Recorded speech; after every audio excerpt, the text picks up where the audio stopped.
अस्सलामु अलैकुम वरहमतुल्लाह। एक इस्लामी बहन सवाल करती हैं कि मर्द हजरात तो मसाजिद में जाकर नमाज तरावी बाजमात जो है अदा कर लेते हैं, क्या औरतें भी अपने घरों के अंदर नमाज तरावी बाजमात अदा कर सकती हैं या नहीं? देखें, इसमें बहुत ज़्यादा इख्तलाफ है फ़ुक़हाए कराम का। बाज़ के नज़दीक तो औरत की जमात जायज़ है, लेकिन बाज़ के नज़दीक औरत की जमात बिल्कुल शरीयत मुतहरा में साबित नहीं है, वो उनको जायज़ करार नहीं देते। तो बहरहाल मैं आपको सादा सा तरीका बता देता हूँ, उस पर अमल कर लीजिए, इंशाअल्लाहुल अज़ीज़ आपको उसका ज़रूर अजर मिलेगा।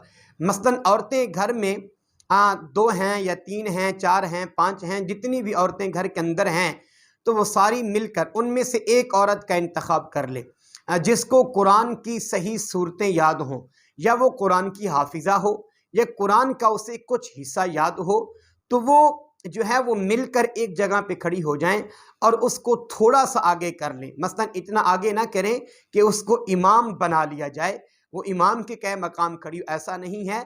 वो बिल्कुल जुदा नहीं होनी चाहिए, वो औरतों के दरमियान में खड़े होकर इनकी जमात करवा दे। तो 2-2 रकात करके नमाज तरावी अदा करें, और इसी तरह 20 रकात नमाज तरावी अदा की जा सकती है।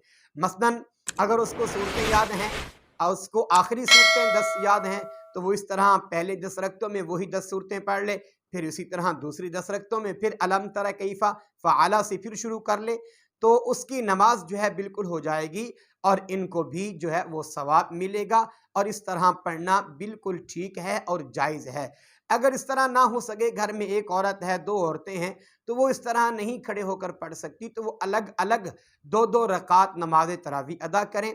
हाँ, अगर उनको कोई इतनी मजबूरी है, मसलन वो इतना टाइम खड़ा नहीं हो सकती, खड़े होकर नहीं पढ़ सकती, तो फिर उनके लिए हुक्म है कि वो कुछ तरावी जो है खड़े होकर पढ़ ले और कुछ तरावी बैठकर पढ़ ले, तो तब भी जायज़ है। अगर वो सेहतमंद हैं, उनके यहाँ कोई शरीरी उज़र नहीं है, तो फिर वो खड़े होकर ही पढ़ें 20 रकत। अगर कोई शरीरी उज़र है, तो फिर वो 20 रकत तरावी जो है वो बैठकर भी अदा कर सकती हैं। तो बहरहाल औरतों के लिए भी तरावी पढ़ना सुन्नत मुअक्कदा है, इनको पढ़ना चाहिए। अगर जानबूझकर छोड़ देती हैं, कोई शरई उज़र नहीं है, तो वो भी गुनाहगार हैं। अल्लाह ताला दीन अहकाम की सही समझ अता फरमाए और इस पर अमल की तौफीक अता फरमाए। अस्सलामु अलैकुम व रहमतुल्लाह।